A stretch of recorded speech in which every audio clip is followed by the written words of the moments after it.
தினமதியிலே சரி என்ன செய்கிறான்? என்ன செய்கிறான்? யமகண்ட ரிஷியவே கபாலமாக முழுங்கினான். எப்ப கவுத கடியார வச்சு தூக்கி முழுங்கலாம். அப்படி முழுங்கினான். சரி அதனோடு ஆமா அந்த மச்சரிசி வனமதியிலே கோட்டை போட்டு ஆண்டு வருகிறான். ஆமையா கோட்டை போட்டு ஆண்டு வரும் நாளையிலே ஆமோ அங்கே தேவர்களே வரவழைத்து தேவர்களே வரவழைத்து தேவாரம் பாட சொல்வோம். தேவர்களும் ஓடி வந்து மகிழனுக்கு வன்பயந்து தேவாரம் பாடும் பாட்டு கொஞ்சம் தவறினாலும் பாட்டு கொஞ்சம் வரக்க தலையறுப்பான்.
தேவாரம் பாட சொல்லுறான். அப்படி பாடுகின்ற வேளையில பாட்டு கொஞ்சம் தவறினாலும் பரபரக்க தலையறுக்கும். ஆட்டம் கொஞ்சம் தவறினாலும் அடிக்கிறான் செவிட்டோடு. செய்யாத இடைஞ்சல் எல்லாம் செய்து வருகிறானே என்று சொன்ன போது, சரி ஐயா தேவர்களே, நீங்க அஞ்ச வேண்டாம், அலைய வேண்டாம், அருங்கவலை உங்களுக்கு வேண்டாம் அம்மா. அதாவது இந்த மச்சரிசி வனமதியிலே வாழுகிறானே மகிடாசுரன், அவனை அழிப்பதற்காக தான் நாகக்கனியும் நாகராஜனும் பெற்றெடுத்த அக்கா தங்கை 8 பேரும் உள்ளாத கோவக்காரிய அவர்கள் 8 பேரும் மகிடனை வத முடிப்பாள் என்று சொல்ல அப்படியே ஆட்டம் என்று சம்மதித்தார்கள். ஆண்டவனாகி சிவபெருமான், ஏ அம்மா காளியரே, இப்பேற்பட்ட அடங்காத மகிடாசுரனே அறுத்து கொலை முடித்தீர்களே, ஆனால் உங்களுக்கு கைலாசத்துல சரி இடமும் தாரேன், எடப்பாகமும் தாரேன். எப்ப எடப்பாக வரமும் தாரேன். என்று சொன்னபோது சொன்ன பொழுது காளியர்களும் ஆமா ஆட்டும் என்று சம்மதித்து ஆமையா மகிடனுடைய கோட்டைக்கு வருகிறார்கள். சரி மகிடனுக்கு கோட்டைக்கு முன்னாலே வந்து பார்க்காங்க. ஆமா ஐயா என்ன ஆண்டவன் பகவான் சொன்னாருன்னு ஆமா இந்த அடங்காத மகிடனை அறுத்து கொலை முடிக்க வந்தோமே.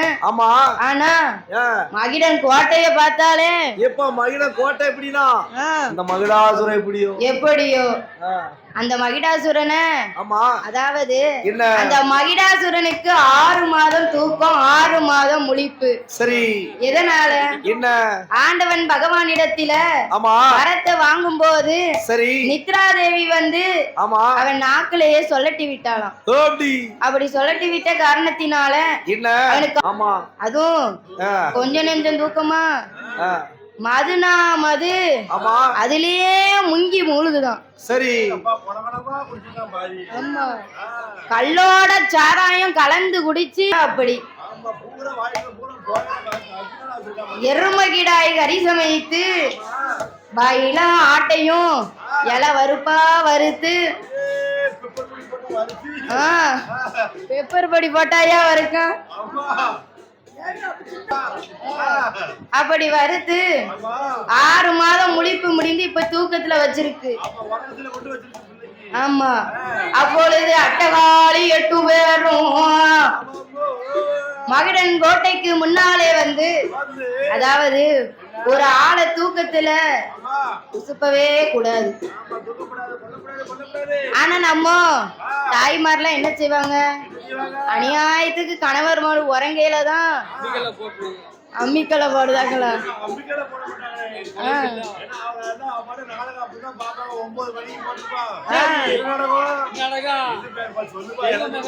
எதிர்நீச்சல் ஐயா எதிர்நீச்சல் சன் டிவி எடுத்தா எதிர்நீச்சல் விஜய் டிவி எடுத்தா நடக்கிறது என்ன தெரியும்.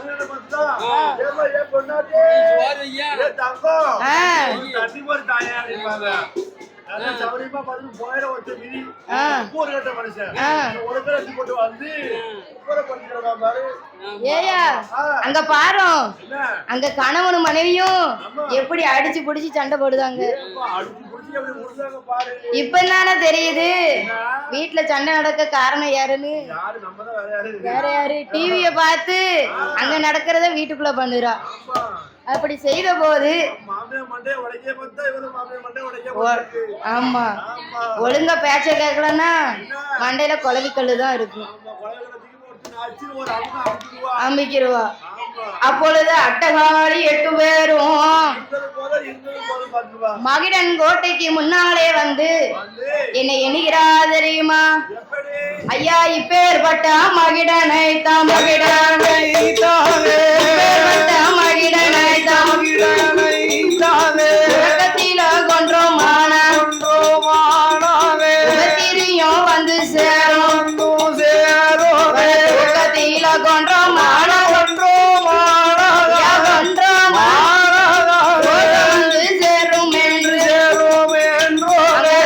வந்து சேரும் என்று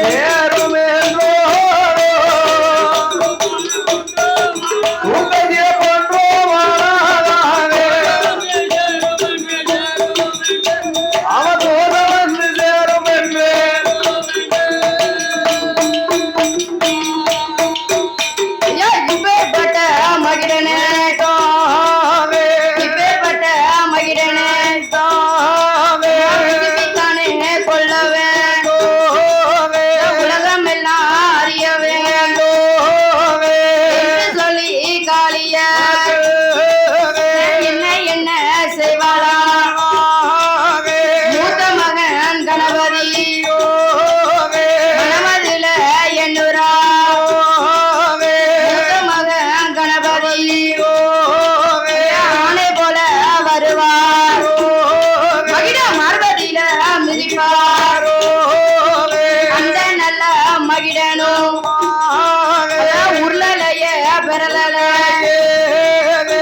எழுந்திருக்கல.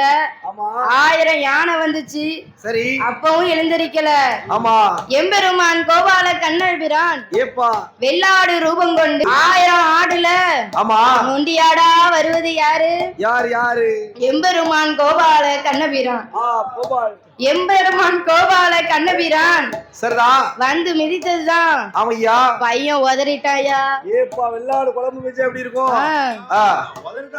உதறிட்டான். ஆமா இனிமேலே இவனை சும்மா விடக்கூடாது ஆமையா என்று சொல்லி ஆமா அங்க காளியர்கள் 8 பேரும் ஆமோ என்ன செய்கிறார்களே. ஆனா என்ன சுவாமி இப்பேற்பட்ட மகிடன ஆமா மருத்துக்களை முடிக்க வேண்டும் என்று ஆமையா அங்க அடங்காத மகிடன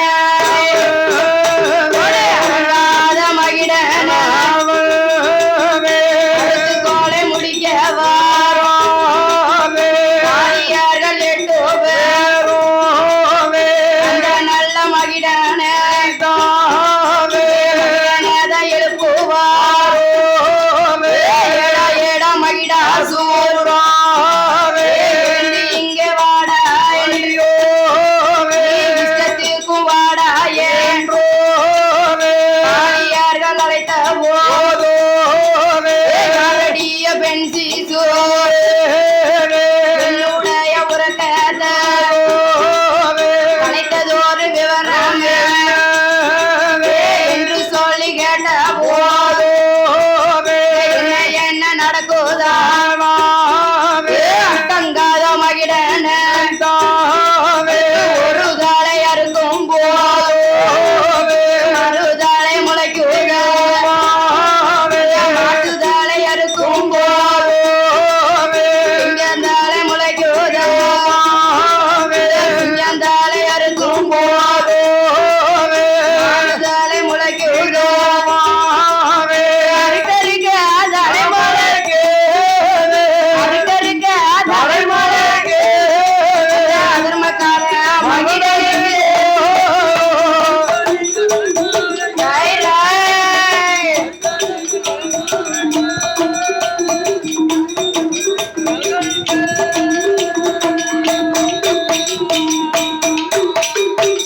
அறுக்கறுக்க தலைமுறைக்கு அதர்மக்கார மகிழனுக்கு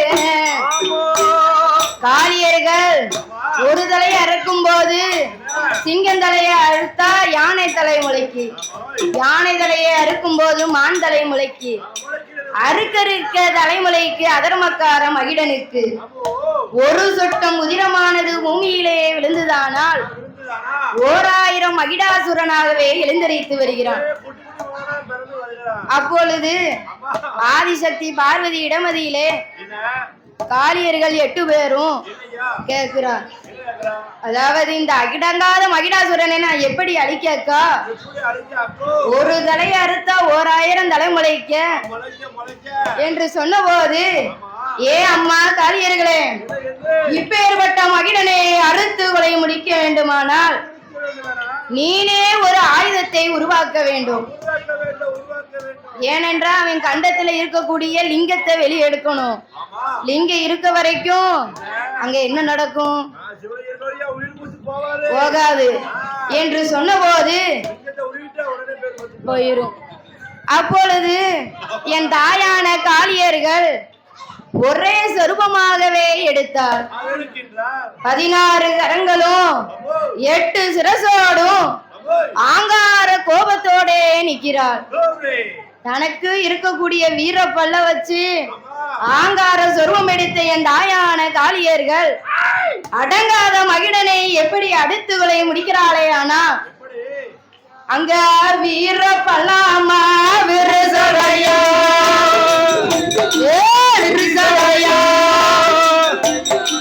பெரிதாடோ முடியா வீசடையோ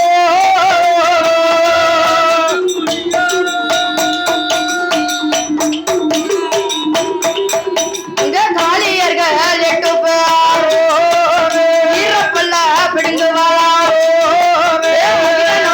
தொண்டையில் காளியர்கள் குத்துவார் மது விழுங்குத காளிய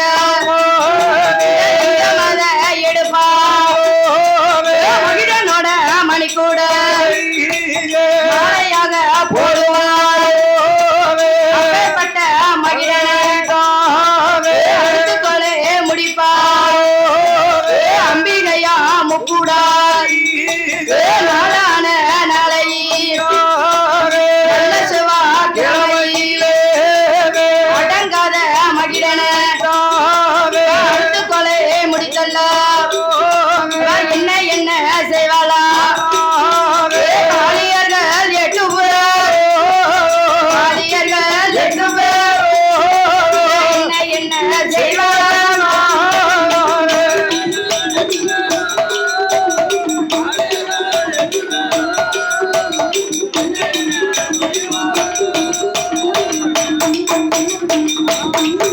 ஐயா இப்பேற்பட்ட மகிழனே அடுத்து கொலைய முடிப்பார் தாயான மசூடாய் என்ன என்ன செய்வாளா 8 நல்ல முகத்தோடு 16 கரத்தோடு அடங்காத மகிழனே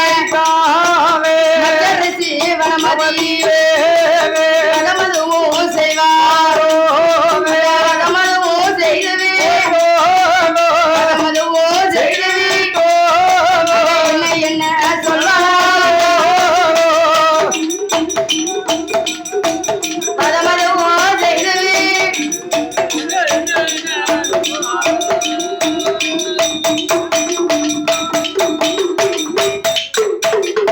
இப்படியாக அடங்காத மகிழனை அறுத்து கொலை முடித்தாள். ஆமா அது மட்டும் இல்ல என்ன அப்பொழுது மகிடாசுரனானவன் தாயான காளியர்கள் இடமதியிலே சரி அம்மா என்ன என் உயிரனால நீ வச்சுக்கோ ஆமா ஆனாலும் என்ன நீ எங்க எங்க இருந்தாலும் ஆமா உனக்கு முன்னால எதிர்பீடமா நான் தான் வந்து இருப்பேன் என்று சொல்ல ஆமா இப்போ அம்மனோட ஆலயத்துல பார்த்தோம்னா என்ன அந்த இருக்கு பாருங்க எதிர்பூடம் இப்ப யாரு அது யாரு யார் யாரு அடங்காத மகிடாசுரன் மகிடாசுரன் மகிடாசுரன் ஆமா அப்பேற்பட்ட மகிடாசுரன் சரி தாயான என் முப்புடாதி காளியம்மா ஈஸ்வரியால் சந்தனமாரி காந்தாரி கனகி துர்க்கை வடக்குத்தி அம்மாள் இடமதியில மகிடாசுரன் கேட்கும் அம்மா காளியர்களே நீங்க எங்க எங்க இருந்தாலும் உங்களுக்கு முன்னால நானும் வந்து இருப்பேன் ஆமா அடே மகிடா நீனும் அசைவம் நானும் சைவம் அதனால பொட்டக்கோழி மகிடனுக்கு ஆமா தாயான காளியர்களுக்கு கதலிப்பாலம் எந்தனுக்கு கருங்கிடாய் உந்தனுக்கு ஆமா துள்ளுமாவை எந்தனுக்கு துள்ளுமறி உந்தனுக்கு என்று சொல்லி வரங்களை எல்லாம் கொடுத்து மகிடாசுரனை சிங்கமுக வாகனமாகவே அனுப்பி வைத்தார். தனக்கு பக்க பலமாகவும் அழைத்து கொண்டு வருகிறார். அதாவது நம்ம ஆண்டவன் பகவானிடத்துல மகிழனை வதம் முடித்த விவரத்தை சொல்லணும் என்று சொல்லி காளியர்கள் 8 பேரும் என்ன சொல்லுகிறா காளியர்கள் 8 பேரும் கைலாசம் வருகிறார். அவ மேலெல்லாம் பார்த்தா எப்படி இருக்கு தங்கு தங்குன்னு வாரா ரெத்தவெறி கோலம்னா கோலம் எரிந்த முகம் செவந்த கண்ணு 7 பாகம் தலைமுடி கோர வாயும் கோர பல்லும் எப்படி இருக்கு ஆத்தா ஆமா அப்படி வந்த போது ஆண்டவனாகிய சிவபெருமான் காளியர்கள் வருவதை கண்டு ஐயா எப்படி போனா இப்படி வாரால மனுஷியா போனா பேயா வரால அதாவது இவ கேட்ட மாதிரி நம்ம எடப்பாக வரம் கொடுக்கலே ஆனா நம்மள சும்மா விடுவாளா அது மட்டும் இல்ல கைலாச வரணுமானா கைலாச வாசல்ல சிவபெருமானுக்கு ஒருவர் காவலா இருப்பாரு. அவர் யார் ஐயா? அதாவது இந்த உலகத்திலே சம்பளம் வாங்காத வாட்ச்மேன் யாரு? யார் ஐயா?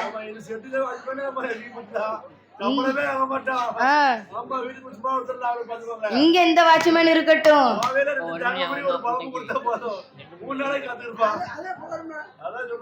கைலாச மாமலையில வாட்ச்மேனு சம்பளம் வாங்காம இருக்கிறது யார் ஐயா?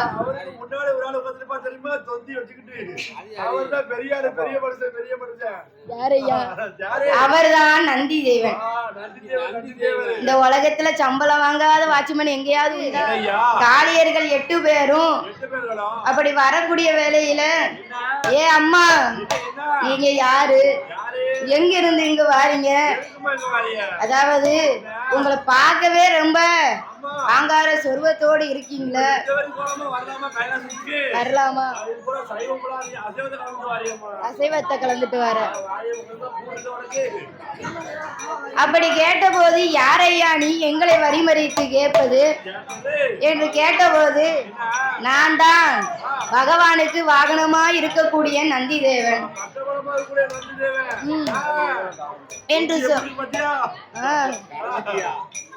என்று சொன்னபோது காளியர்கள் 8 பேரும் நந்தி தேவன் இடமதிலே செல்கிறார்கள்.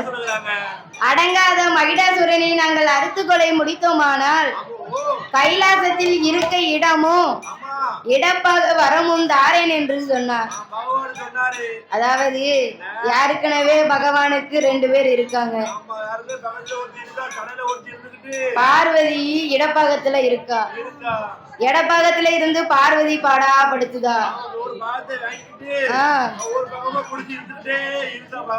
பாடா படுத்துதா. அது மட்டும் இல்ல கங்காதேவியானவள் தலையில இருந்து பகவானையே ஆட்டி படைக்கா.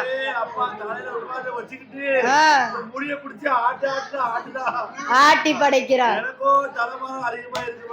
அப்பொழுது நந்தி தேவனும் காளியர்களை உள்ள விடும்போது ஆண்டவனாகி சிவபெருமான் பார்வதி இடமதியிலே வந்து ஏ அம்மா பார்வதி நான் உன் மடியில வந்து படுத்துக்கிட்டாமா?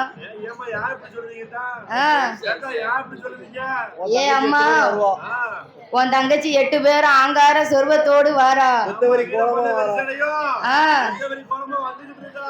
ஏன் அத்தா அவர்களை பார்த்து ஏன் நீங்க பயப்படுவீங்க? என்ன வரத்தை கொடுத்தீரு?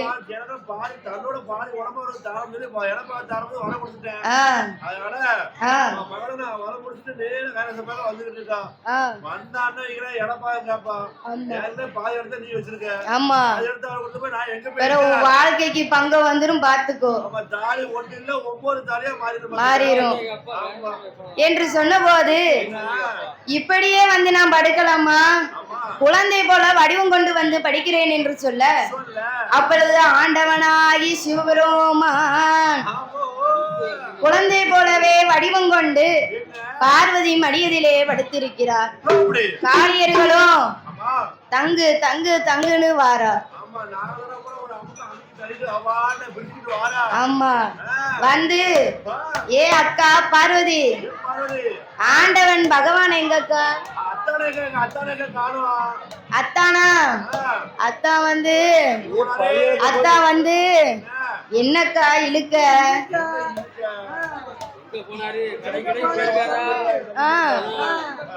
ஏ தங்கை காளியர்களே கைலாசத்துல பார்வதி நான் இருக்குதா ஒரு நினைப்பு இருந்தாதானே அவருக்கு படியளக்க போன இடம் வந்த இடம் அடைஞ்சா வராரு. அப்படி சொன்னபோது ஏ அக்கா இப்போ உன் மடியில இருக்க இந்த குழந்தை யாருக்கா? உனக்கு இருக்கக்கூடியது 2 குழந்தை. 2 குழந்தை. மூத்த மகன் கணபதி, இளைய மகன் வடிவேலவன். அப்படி இருக்கையில இந்த 3வது குழந்தை யார்?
வேலை